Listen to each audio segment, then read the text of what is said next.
Money मंत्रा में हम बात कर रहे हैं सीईओज की सैलरीज की और बाकी सबकी सैलरीज की, और क्या स्लोडाउन में ये फॉर्मूला या ये जो नंबर दिख रहा है सैलरीज का करोड़ों का, वो कुछ बदलना चाहिए था।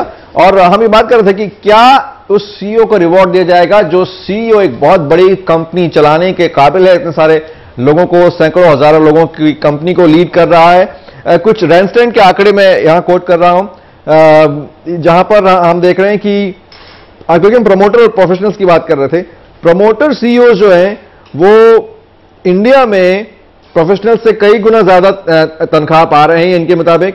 खासकर उनका कहना है कि मैन्युफैक्चरिंग, एनर्जी और इंफ्रास्ट्रक्चर जो सेक्टर है उसमें सीईओज की जो सैलरी है भारत में वो यूरोप के सीईओज के बराबर है। वो उसका भी एक मेन रीजन ये कि इस सेक्टर्स में जो इंडस्ट्री हमारे यहां चल रही है उसमें अधिकतर प्रमोटर्स उसको लीड कर रहे हैं। सीईओ सैलरी और एवरेज में जो गैप है वो IT, telecom, finance, retail, media और एंटरटेनमेंट में ज्यादा है। और मैं एवरेज सैलरी पे आऊं उससे पहले कि सवाल पूछूं, एवरेज सैलरी जो सीईओ की है इंडिया में वो 6.3 करोड़ की है, यूरोप में 8 करोड़ से थोड़े ज्यादा है और यूएस में 11 करोड़ से ज्यादा। तो तमाम और आंकड़े भी हैं जो मैं बताऊंगा कि कैसे वर्कर्स और ये बात हो रही है। लेकिन यहां पर अगर फिर प्रोफेशनल्स को भी वो तनख्वाह नहीं मिल रही जो प्रमोटर्स को मिल रही है, तो क्या ये सवाल बढ़ जाता है सुनील कि वो कुछ ज्यादा ले जा रहे हैं जितना वो डिजर्व करते हैं उससे ज्यादा? देखिए, इसमें अगर इसको हम सेगमेंट में डालें, आपके यहाँ एसएमईज हैं जो कि एक मिड साइज कंपनीज होती है और एक 100 करोड़ तक का टर्नओवर करती है। वहाँ के अगर आप सीईओ को जाके देखेंगे तो उसकी सैलरी 2 करोड़ तक होती है, 2.5 करोड़ तक होती है। उसके बाद एक मिड साइज कंपनी आती है जहाँ पे कि 2 से 5 करोड़ की सैलरी होती है, और उसके बाद लार्ज कॉर्पोरेट्स होते हैं जहाँ की 5 से 8 करोड़ तक सैलरी होती है, 10 करोड़ तक होती है। ये सेगमेंटेड है, तीनों सीईओ हैं कंपनी के, बिजनेस ड्राइव कर रहे हैं। अगर आप डिफरेंशिएशन की बात करेंगे तो सबसे इंपॉर्टेंट होता है डिस्कस करना कि कंट्रीब्यूशन किस लेवल पे है। आपने बात करी यंग की और उसकी, अगर आप देखते हैं तो कोई भी सर्विसेज सेक्टर होता है जहाँ पे कि इनोवेशंस है, R&D है, यंग इंटरप्रेन्योर्स, यंग प्रोडक्ट्स आ रहे हैं मार्केट में जो कि कन्वेंशनल या ऑर्थोडॉक्स सेटअप्स नहीं है मैन्युफैक्चरिंग का, ऑटोमोबाइल का मैन्युफैक्चरिंग का, तो वहां पे नए नए इनोवेशंस हो रहे हैं। आप देखेंगे 40 लोगों की कंपनी, उसकी वैल्यूएशन 600 करोड़ हो जाती है। आप देखेंगे 70 लोगों की कंपनी, वैल्यूएशन 1000 करोड़ हो जाती है। वो प्रोडक्ट में इनोवेशंस लाते हैं, अपनी सोच को वो उस स्तर पे ले जाते हैं जहां पे कि एक ऐसा उनके पास प्रोडक्ट या सर्विसेज है जो कि एक वैल्यू क्रिएट करते हैं मार्केट के लिए, लोगों के लिए। तो फिर उसको रिवॉर्ड क्यों ना मिले? अमर जी देखिए, ये कंसेप्ट कि वो व्यक्ति है वो ये कर रहा है तो उससे हो रहा है, ये कंसेप्ट ना होना कि ये कलेक्टिव एफर्ट होती है, एक इंडिविजुअल नहीं कर रहा होता, वो इंडिविजुअल आइडियाज के जरिए से पूरी टीम से वर्क लेने की बात होती है। इसलिए आप वो जो कलेक्टिव स्किल है, वो जो उसके ultimate, those who are the real manufacturers, one is promoter, another is who is trying to see to it की बेस्ट पॉसिबल क्या होगा जिससे ज्यादा बिजनेस जनरेट होगा। But then on whose shoulders आप बिजनेस क्रिएट करते हैं, वो जो रियल वर्कर है, एम्प्लॉई है नीचे, जिसमें साइंटिफिक कंपोनेंट भी जो देता है, जो अपनी स्किल भी देता है, और जो फिर अनस्किल्ड लेबर भी उसमें इन्वॉल्व होती है। तो उनके कंपोनेंट को नकारना और ये समझना जो प्रमोटर है और जो सबसे काम लेने में वेल ऑर्गेनाइज्ड है और पीआर अच्छा है और बिजनेस बटोरेगा, उन्हीं को सब कुछ रिवार्ड मिलना चाहिए, और जो रियल वेल्थ प्रोड्यूसर्स है उनको नहीं मिलना चाहिए। ये कंसेप्ट इटसेल्फ हिंदुस्तान में कैसे चल सकता है? कंपनी में क्या हर काम कलेक्टिवली हो रहा है या लीडर के लिए will be different price? Look, I think there has to be a different price leader के लिए। लीडर के बिना कंपनी नहीं शुरू ही नहीं हो सकती और चलेगी भी नहीं ओवर देयर। हाँ, मैं ये नहीं कह रहा हूँ कि जो ये कह रहे हैं कि बिल्कुल गलत है। जैसे मैंने कहा था कि गैप बहुत ही बड़ी है इंडिया में, और ये कॉर्पोरेट सेक्टर में फंडामेंटली हमें मालूम है कि इनइक्वालिटी ऑफ इनकम तो है। अगर आप कंपेयर करें private sector versus public sector CEOs, again एक स्टडी ने दिखाया है कि it is a 30 times difference.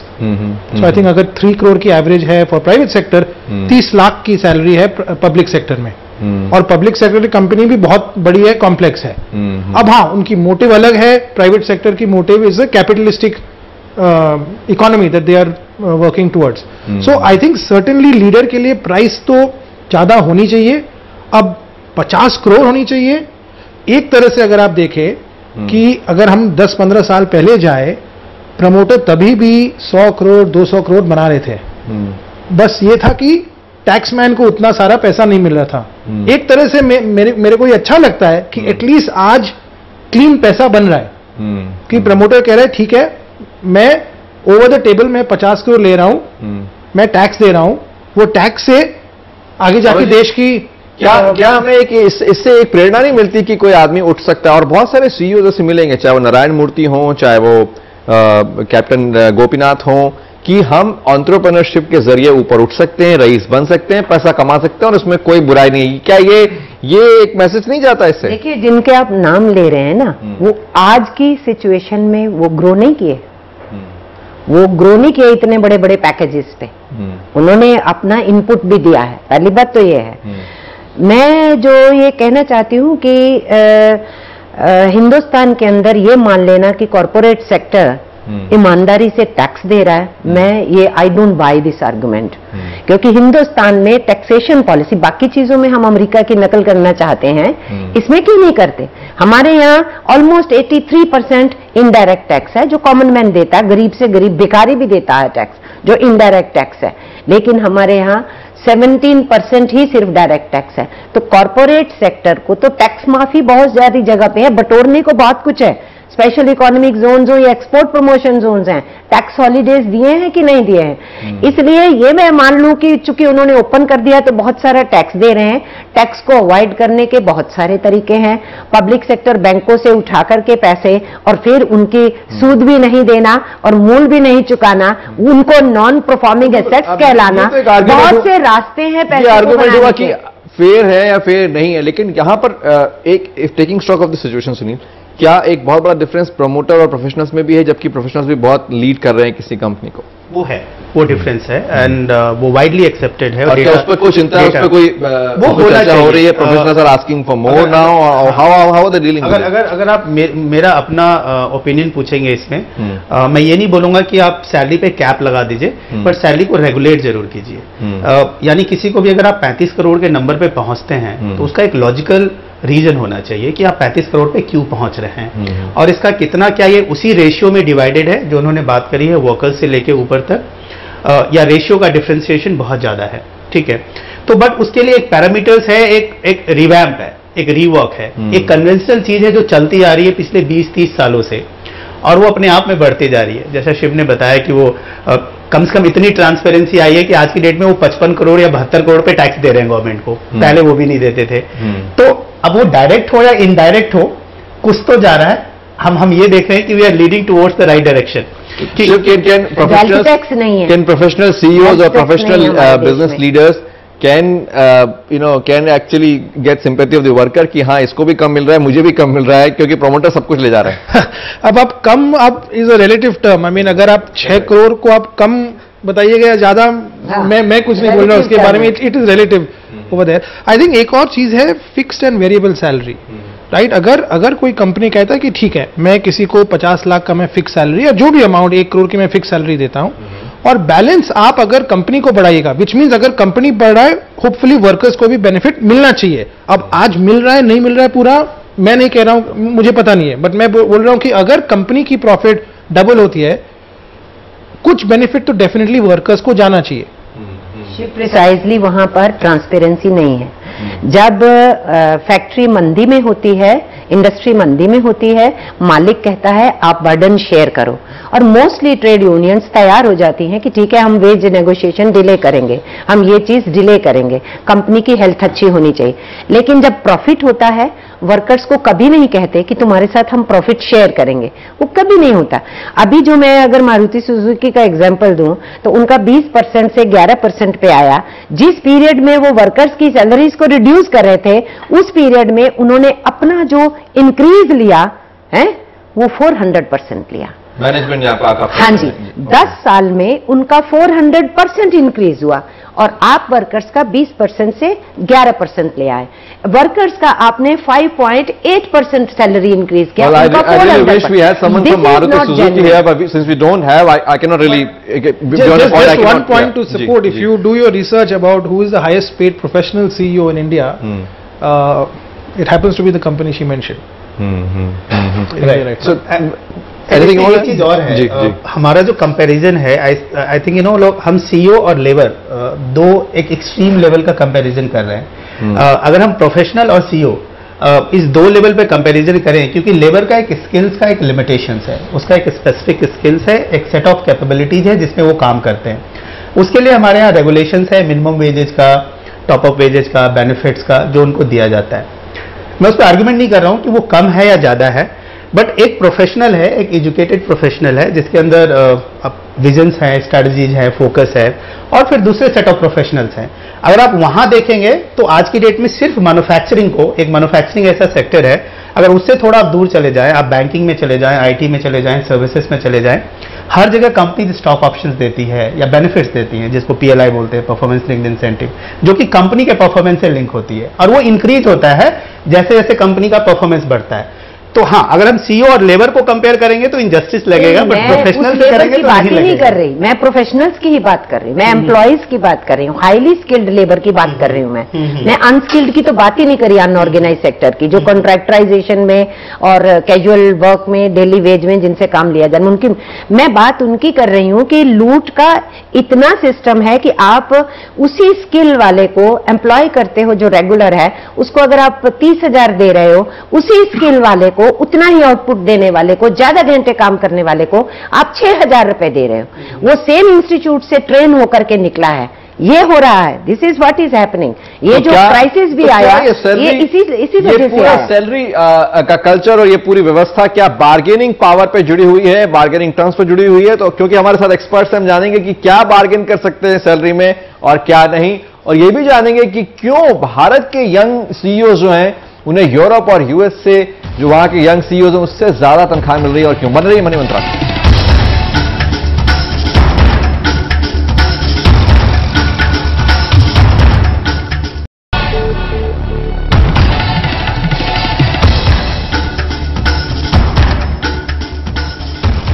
Money मंत्रा में हम बात कर रहे हैं सैलरीज की, खासकर सीईओ की सैलरीज की, और कुछ रैंसट के आंकड़े जो मैं थोड़ी देर पहले पढ़ा था आपको सुना दूं।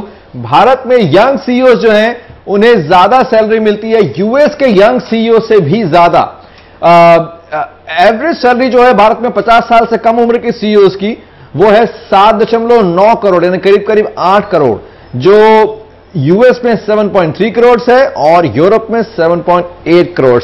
बाकी हमने एवरेज सैलरीज मैंने आपको पढ़ के सुना, एक बार फिर बता देता हूं मैं कि भारत में एवरेज सैलरी 6.3 करोड़ है, यूरोप में 8 करोड़ से ज्यादा और यूएस में 11 करोड़ से ज्यादा है।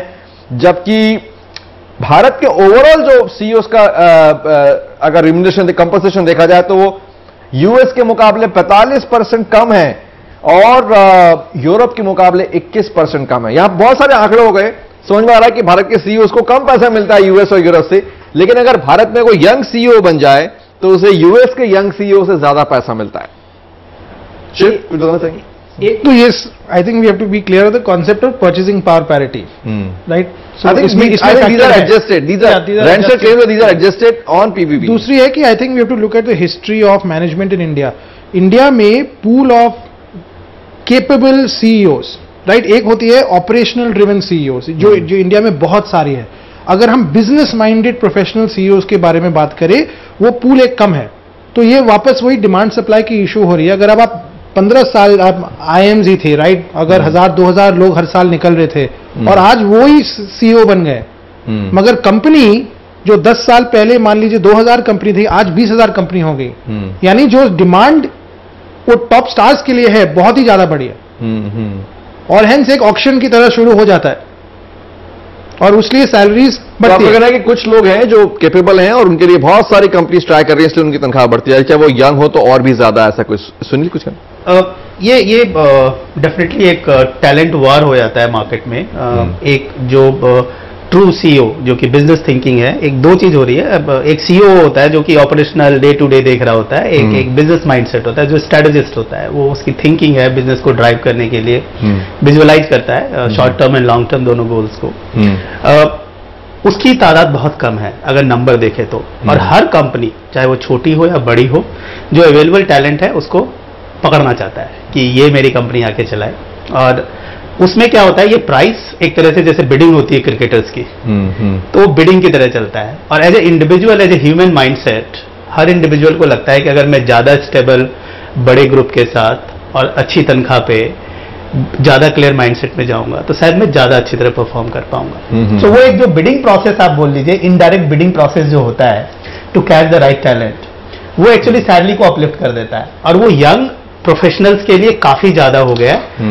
आज की डेट में कोई भी कंपनी एक बिजनेस फ्लोट करना चाहती है, चाहे एग्जिस्टिंग हो या नया हो, एग्जिस्टिंग को एक्सपैंड करना चाहती हो या नया बिजनेस मॉडल लाना चाहती हो, वो सीईओ को कितनी सैलरी देनी है, शायद मुझे लगता है कि 2 करोड़ 1 करोड़ तो प्रोजेक्शंस में बढ़ाने के लिए कभी भी तैयार रहते हैं, they get a right person, क्योंकि उनको ये पता होता है कि ये इंडिविजुअल जो है उसके बिजनेस मॉडल को सक्सेस करेगा या नहीं करेगा फ्रॉम अ विजुअलाइजेशन पर्सपेक्टिव से। तो वो जो एक मनी है, वो जो एक पैसा है, वो स्किल का है। वो ऑपरेशनल डे टू डे जो हम बात बताते हैं एक्टिविटीज से, वो बियॉन्ड अ नॉर्मल एक्टिविटीज है। जैसे आप कैप्टन है, अब धोनी अगर कप जिता के ले आएगा तो दूसरे क्रिकेटर के साथ उसका बराबर मिलना चाहिए, अलग मिलना चाहिए, वो तो एक कॉन्सेप्ट ऑफ डिस्कशन है। देखो ये तो कंपेरेबल नहीं है। मैं जो बात करना चाहती हूँ वो सीधे ये करना चाहती हूँ कि इसमें ग्लैमर ज्यादा है, नंबर 1। ये भी मार्केटिंग का तरीका है, जैसे लेबल बिकता है, इसीलिए कौन बिडिंग के अंदर किस नाम से आपको कोई ज्यादा तरजीह होने वाली है, आप मार्केट करते हैं, क्योंकि एडवर्टीजमेंट पे आप चलते हैं।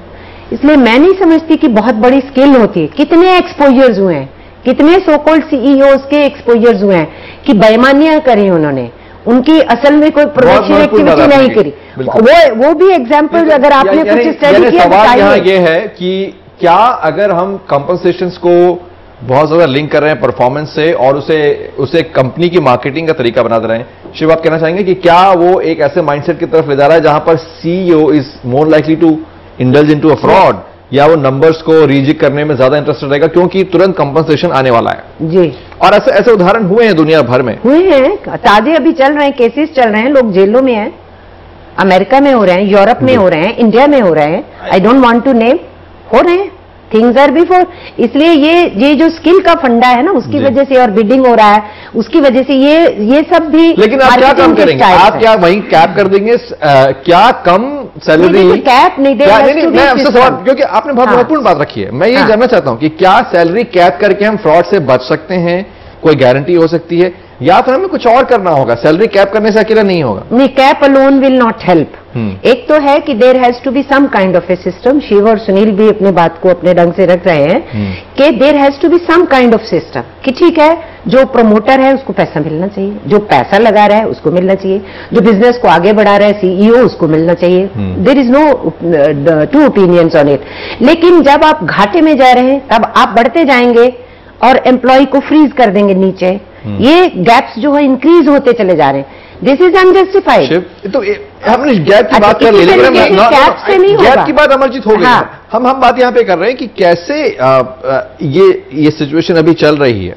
आई थिंक एक्सेप्शन होती है, एक रूल होती है। मेरे हिसाब से अगर आप फ्रॉड देखें या ये सब, ये बहुत ही कम है कॉर्पोरेट सेक्टर। अगर मैं इसको पॉलिटिकल इंडस्ट्री में अगर मैं कंपेयर करूं, ये रेशो ये मैच नहीं होती है। एक तो एक वो है। अब दूसरी है कि मेरे हिसाब से ये ओवर टाइम ही एक लेवल पे आएगा। पॉलिटिक्स में सिर्फ 10,000 या 20,000 की तनख्वाह लेके सांसद कितना बड़ा घोटाला कर जाते हैं, तो उसके कैप करके कोई लिमिट नहीं हो सकती। आपकी बात का ये मतलब मैं निकाल रहा हूं। जी जी। सो आई डोंट थिंक मेरे हिसाब से ऐसे कि फ्रॉड होती है, ये वन ऑफ केसेस होती है, बिल्कुल होती है, वो सब जगह होती है, स्पोर्ट्स में भी होती है, मैच फिक्सिंग होती है, बट ये नहीं है कि तब हर प्लेयर खराब है। और क्या है कि India is a developing country, talent की सप्लाई अभी बढ़ रही है। जब तक एक तरह से एक स्टेबल सप्लाई और स्टेबल डिमांड जो आज यूएस में या यूरोप में है, जब तक वो नहीं हो, ये थोड़ा गैप तो रहेगा।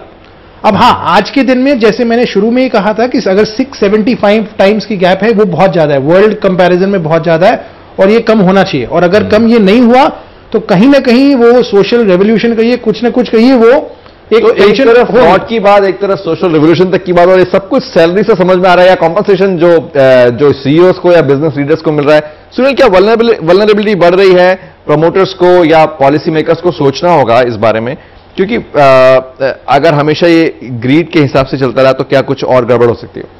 देखिए, नीड और ग्रीड का डिफरेंस तो हमेशा हर किसी को समझना पड़ेगा, चाहे वो कंपनी हो या पॉलिटिक्स हो या इंडिविजुअल हो। और नीड और ग्रीड में शायद डिफरेंस लोग नहीं कर पाते हैं, बट रेगुलेट करना बहुत इंपॉर्टेंट है। कि अगर आप रेगुलेट नहीं करते, स्पेशली जो कंपनीज पब्लिक लिस्टेड हैं, जहां पब्लिक का पैसा लगा है, जो कि कंप्लीटली प्राइवेटली होल्ड या फैमिली होल्ड बिजनेसेस नहीं है, वहां रेगुलेशंस बहुत इंपॉर्टेंट है। वहां पे कि नहीं तो सत्यम जैसे केसेस हो सकते हैं, वो बहुत इंपॉर्टेंट है। दूसरा, अगर आप देखें तो इसमें फैक्टर जो सबसे इंपॉर्टेंट आता है कि एक ही सेगमेंट की 5 कंपनीज होती हैं, वो आपस में compete कर रही होती हैं। एक कंपनी आती है जो आपको बेटर प्राइस पे बेटर सर्विसेज या प्रोडक्ट दे पाती है, कुछ न कुछ इनोवेशंस लेके आती है, लीडर्स का उसमें कंट्रीब्यूशंस होता है, काफी कंट्रीब्यूशंस होता है, और कंज्यूमर उससे बेनिफिट होता है। और उस कंज्यूमर के बेनिफिट से कंपनी बेनिफिट होती है, क्योंकि वो अपना वॉल्यूम को इंक्रीज करके वैल्यू निकालती है उससे। ये बिजनेस के फंडामेंटल्स हैं। तो अगर आप देखेंगे तो उसके एक्साइटमेंट के लिए at the end of the day अगर आप देखेंगे तो एक ही सेगमेंट में 10 कंपनीज हैं। आप ये मान लीजिए कि उसमें से शायद पब्लिक लिस्टेड कंपनीज 2 होंगी और 8 ऐसी होंगी जो privately hold and own investment से चल रही कंपनीज हैं। तो वहां पे जो है उनको मोटिवेशन जो है वो प्रॉफिटेबिलिटी से आएगा, जो कि शायद इन्वेस्टर होगा, वो प्राइवेट इक्विटी इन्वेस्टर हो सकता है, वो सेल्फ फंडेड हो सकता है। दूसरा जो प्रोफेशनल उसको लीड कर रहा है उसको मोटिवेशन आएगा कि उसने अगर ये कुछ मिराकल किया है अपने कॉम्पिटिटर्स को पुल डाउन करके, तो उसको भी बेनिफिट मिलना चाहिए। उसका डिफरेंस कितना होना चाहिए ये डिबेटेबल है, रेशियो जो है वो उसमें डिवाइड होना चाहिए बेनिफिट्स में। और मैं यहाँ पे मैं जैसे मैंने कहा कि मैं डिफरेंस जो है हमने समझा कि डिस्पैरिटी बढ़ रही है, लेकिन उससे आगे जाना चाहता था मैं कि क्या कोई पॉलिसी इश्यूज हैं जिसपे हमें नजर रखनी होगी कि कैसे आप इसको ट्रांसपेरेंट रखेंगे और इसको एक रिस्क और रिवॉर्ड फॉर स्किल रखेंगे, उससे ज्यादा नहीं होने देंगे। शिव कुछ कहना चाहते हैं इससे पहले? आई थिंक वही फिक्स्ड और वेरिएबल की बात होगी कि आई थिंक अगर कोई रेगुलेशन समवेयर फिक्स सैलरी पे थोड़ा एक कंट्रोल रखे, अब वो कितना अमाउंट है ये मैं नहीं बोल पाऊंगा, मगर अगर फिक्स सैलरी पे कुछ, मैं कैप नहीं कहूंगा, बट किन देशों में कोई किस तरह कैप है जो लोग यूज कर हमारे रहे हैं? देश के अंदर भी अगर आप देखें ना, जो सुनील कह रहे थे कि अगर कोई कंपटीटर्स आए हैं और उसमें किसी ने इतनी स्किल दिखाई है कि बिजनेस को आगे बढ़ाया है, करा है, हमने देखा है कुछ कंपनीज के अंदर वो डिस्पैरिटी को कम रख के गैप्स को बहुत ज्यादा पेज ना लेके भी प्रॉफिट जनरेट करते हैं। जरूरी नहीं है कि जो सीईओ है या जो प्रमोटर है वो टू मच लेंगे और वो ग्लैमर होगा तो तभी कहीं बिजनेस प्रमोट होता है। हमने देखा है जहां टू बिग नहीं है और गैप्स को भी ख्याल रखा जाता है, एम्प्लॉय को भी नीचे ख्याल रखा जाता है, वो कंपनीज भी बहुत अच्छा करती हैं और सस्टेन रहती हैं, मार्केट में बचती हैं, उड़ती नहीं है, बल्कि इन द लॉन्गर रन रहती हैं। ऐसे एग्जाम्पल्स आपको दुनिया में भी मिलेंगे, अपने देश में भी मिलेंगे। इसलिए ये जो एक नई किस्म का न्यू लिबरल इकोनॉमी के दौर के अंदर ये जो ग्लोबलाइजेशन लिबरलाइजेशन का फेज आया है, इसने हिंदुस्तान के अंदर जो वैल्यूज डाली है ना, ये मैं कहूंगी कि डिरेलमेंट हुआ है मुल्क का, और इसमें गवर्नमेंट्स की खुद की भी दोष है। खुद हमारे हर पे कमीशन के बाद क्लास 4 में, क्लास 3 में और जो ऊपर IAS IPS बैठा है उसके बीच में गैप्स इतनी तेजी से बढ़े हैं पिछले 2 पे कमीशंस के बाद। और उसके साथ साथ हम ये देख रहे हैं कि जो मिनिमम फ्लोर लेवल वेज है, अगर 100 रुपए गवर्नमेंट लेवल पे कहीं पर है, जो नरेगा के उस सेक्टर के अंदर देने की बात थी, तो वहीं पर गवर्नमेंट का जो हाई ऑफिशियल है उसको पर डे 8,000 रुपए है, जब इसको 100 रुपए पर डे है। तो इस डिस्पैरिटी को गवर्नमेंट इटसेल्फ इज रिस्पॉन्सिबल। जब वो नहीं चेक करते हैं तो प्राइवेट सेक्टर को कौन चेक करेगा? सैलरी सिर्फ सीईओस की ही चर्चा में नहीं है, जैसा अमरजीत कह रही है, गवर्नमेंट ऑफिसर्स की भी है, और उम्मीद करते हैं कि गवर्नमेंट ऑफिसर्स आपसे बहुत ज्यादा शिकायत नहीं कर रहे होंगे अभी। हम फिर आएंगे, लेकिन वो, और जैसा मैंने कहा था कि हमें बात करनी है एक्सपर्ट से कि कैसे ये सैलरी बार्गेन होती है और उसके साथ साथ कौन से मुद्दे जुड़े हैं। बन रही है मनी मंत्र में, वो बात करेंगे थोड़ी देर।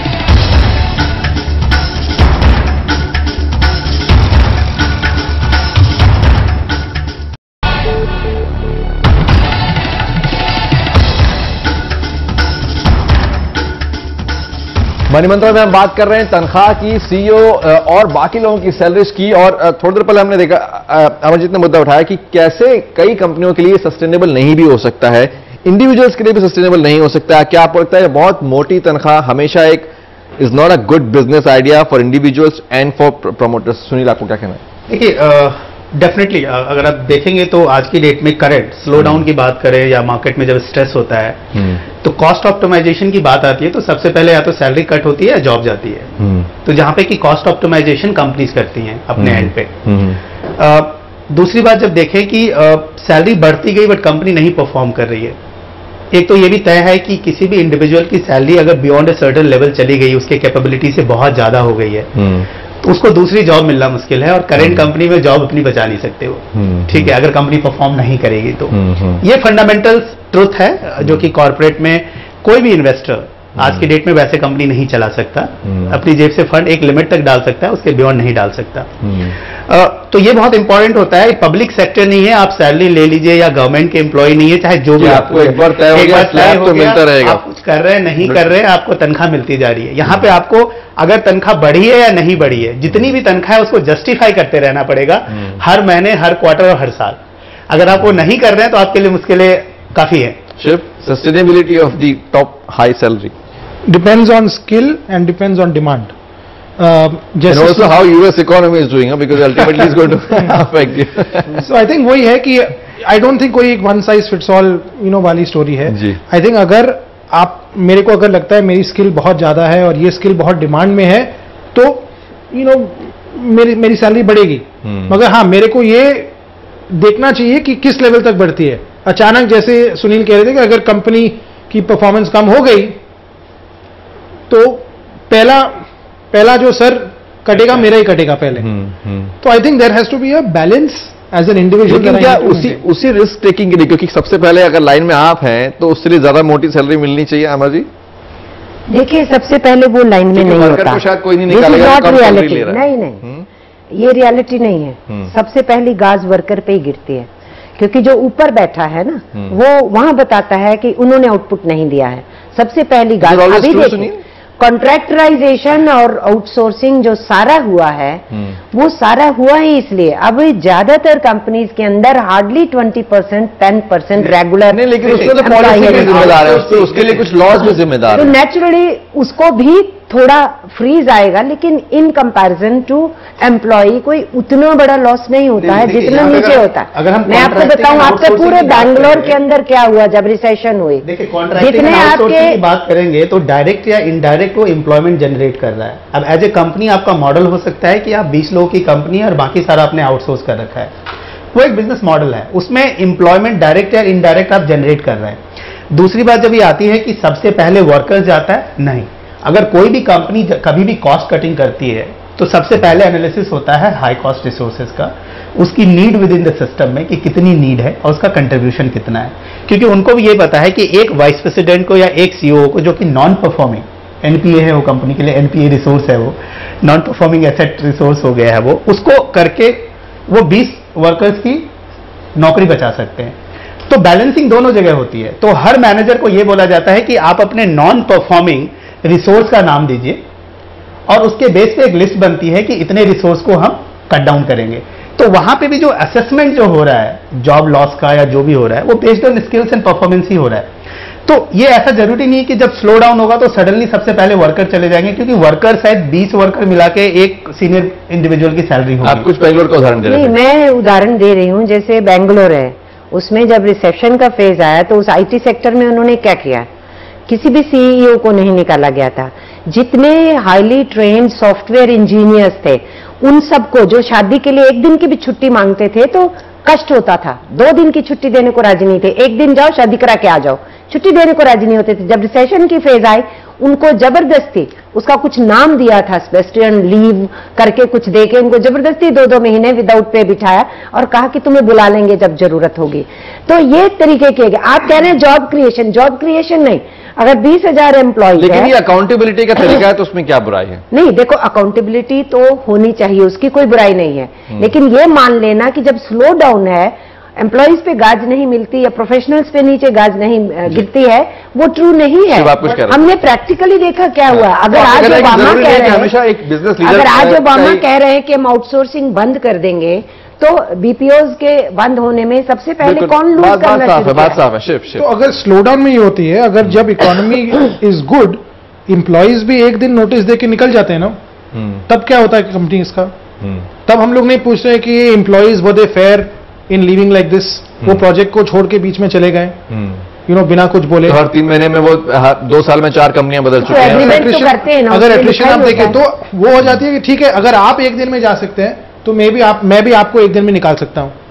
अब हाँ, अगर मेरे को एक कंपनी बढ़ाना हो, मेरे को एम्प्लॉयर ब्रांड करना हो, हम ऐसे नहीं करेंगे।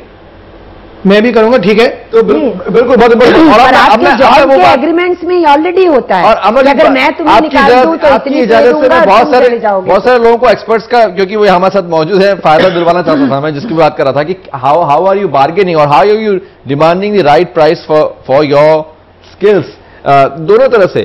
क्या कई बार एक फ्रेशर या एक जूनियर एम्प्लॉय सोचता है कि मेरे सीईओ की तनख्वाह इतनी है तो फिर मेरी इतनी कम क्यों, और क्या is he going to make a mistake when he is bargaining if he is thinking on that level, या फिर otherwise what are the factors which decide so one can actually ask for something. So most companies, अगर आप large companies में देखें, पे scale fixed होती है। Now not fixed as in government fixed, but वो कहेंगे ठीक है, अगर आप मैनेजर और सीनियर मैनेजर के बीच में आपको 10 से 15 लाख के बीच में सैलरी मिलेगा।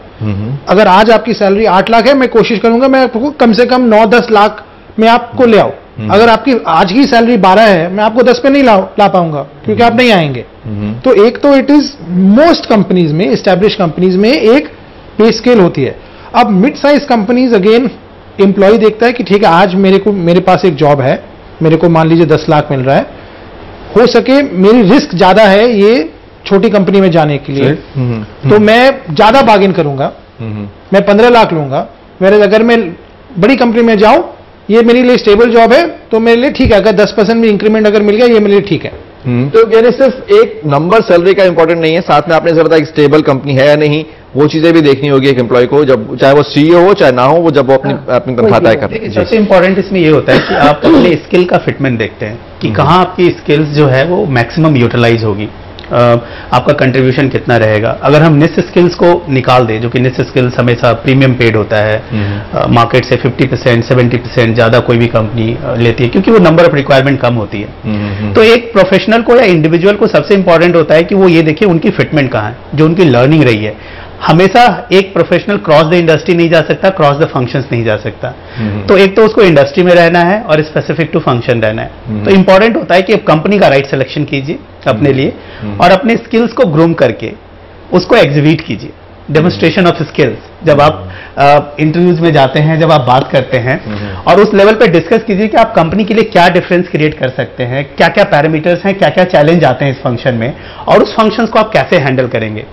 जब आप उस लेवल के इंटरव्यू डिस्कशंस करते हैं अपने लिए, और आपके क्या प्लान्स हैं और क्या एग्जीक्यूट कर सकते हैं, बाय डिफॉल्ट एक जो इंटरव्यूअर है, जो हायरिंग मैनेजर है, वो आपका 10% या 5% प्रीमियम बढ़ा देता है। यानी जैसे शिव ने बताया कि स्लैब कंपनीज में डिफाइन होता है, बट उसमें भी लोअर, मिड एंड हायर होता है, तो वैसे ही आप हायर साइड पे चले जाते हो।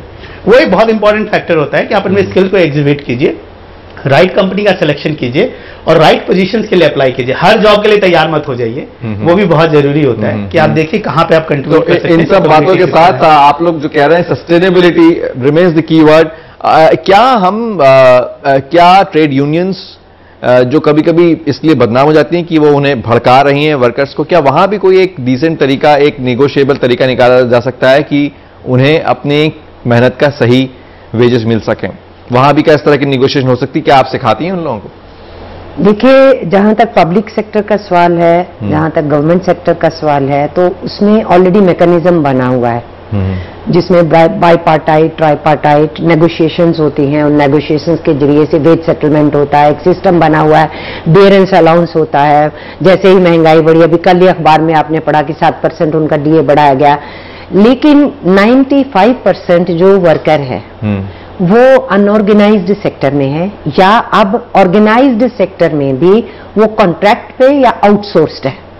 उनके लिए कोई मैकेनिज्म नहीं है। उनके लिए ट्रेड यूनियंस फाइट करती हैं, फॉर्मल सेक्टर में भी फाइट करती हैं, इनफॉर्मल सेक्टर में भी फाइट करती हैं, लेकिन वो जो ट्रेड यूनियन, जो वर्कर, वो है फ्रस्ट्रेशन वहां आ रही है, जहां कॉन्ट्रैक्टराइजेशन और आउटसोर्सिंग और कैजुअलाइजेशन, जिसके लिए शिव ने कहा वो मैकेनिज्म डेवलप होने की जरूरत है। बिजनेस लीडर्स को सोचना होगा कि क्या वो रुकावटें किसी तरह के रेवोल्यूशन में बदल तो नहीं जाएंगी, या किसी तरह के कन्फ्रंटेशन में ना बदल जाए, which is bad business for everybody. हम उम्मीद करते हैं इस चर्चा से आपको फायदा हुआ और हमें बातें समझ में आई कि क्या हो रहा है सैलरी की दुनिया में, और खासकर जब स्लो डाउन की बात है तो क्या होने वाला है, सब कुछ किसी को नहीं मालूम। देखते हैं आगे आगे क्या होता है। आप सभी का बहुत बहुत शुक्रिया, आपने मनी मंत्रा के लिए वक्त निकाला।